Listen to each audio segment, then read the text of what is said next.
এনে বাংলাদেশে আপনারা ইসলামী আন্দোলনের কর্মীদের হত্যা করছেন। করতে হবে।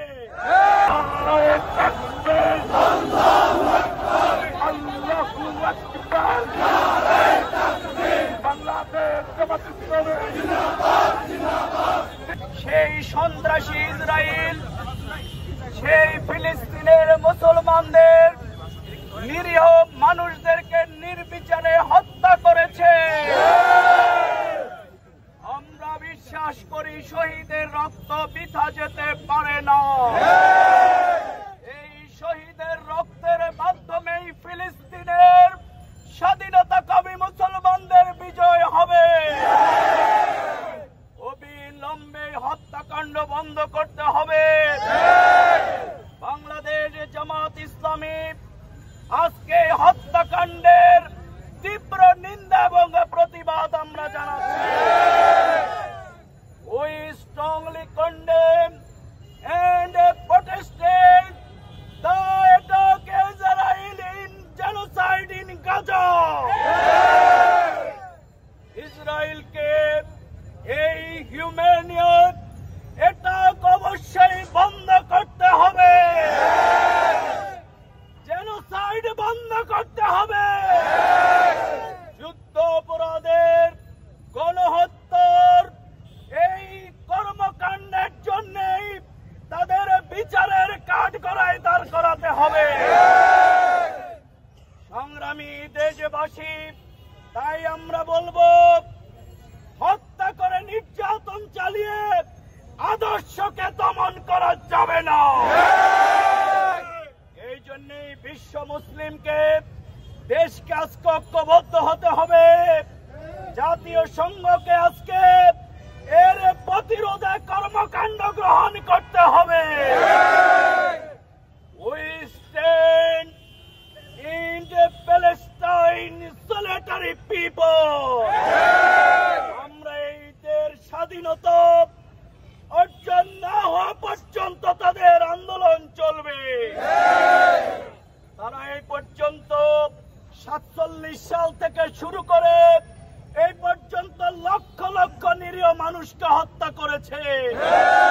জাতীয় সংঘ আইন, ইন্টারন্যাশনাল কমিউনিটি সবাই জানে যুদ্ধের সময়ও কিন্তু হাসপাতালে হামলা হয় না। কিন্তু ইসরায়েল আজকে নির্বিচারে হসপিটালে হামলা করছে, মসজিদ, গির্জা, স্কুল সব জায়গায় হামলা করছে। হামলা অবিলম্বে বন্ধ করতে হবে। গোটা বিশ্ব মুসলিম এই ইসরায়েলের পতন না হওয়া পর্যন্ত লড়াই চালিয়ে যাবে। তাই আমরা বাংলাদেশ সরকারের কাছে দাবি জানাবো, শুধুমাত্র তথাকথিত কথা নয়, সংসদে অবিলম্বে তাদের বিরুদ্ধে নিন্দা প্রস্তাব জ্ঞাপন করতে হবে। ইসরায়েল থেকে অস্ত্র এনে বাংলাদেশে আপনারা ইসলামী আন্দোলনের কর্মীদের হত্যা করছেন। করতে হবে।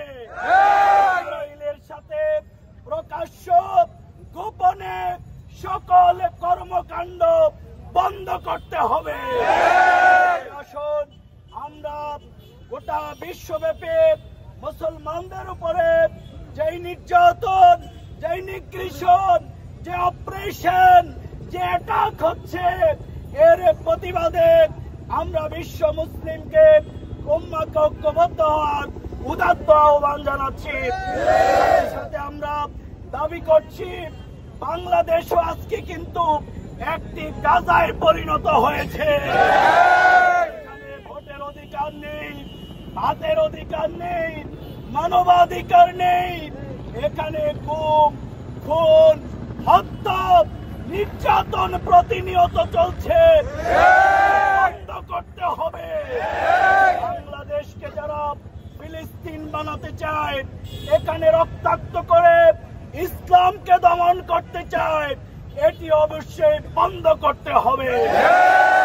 সকল রাজবন্দী আলেম ওলামা নেতৃবৃন্দের আমরা মুক্তি দাবি করছি। আমরা মনে করি গোটা পৃথিবীতে আল্লাহর আইন রাসূলের সুন্নাত কায়েম না হওয়া পর্যন্ত কখনো শান্তি আসতে পারে না। ফিলিস্তিনের ভাই বোনেরা, নিরীহ শিশুরা যেভাবে শাহাদাতের নজরানা পেশ করছে, আসুন সেই তামান্নাকে ধারণ করে বাংলাদেশ সহ বিশ্বব্যাপী ইসলাম প্রতিষ্ঠার এই আন্দোলনে ঐক্যবদ্ধ হওয়ার জন্য আগামী দিনে এই সন্ত্রাসী ইসরায়েলি রাষ্ট্রের সকল কর্মকাণ্ডের বিরুদ্ধে ঐক্যবদ্ধ ভূমিকা পালনের জন্য আমরা বাংলাদেশ সহ বিশ্ববাসীকে আমরা উদাত্ত আহ্বান জানাচ্ছি।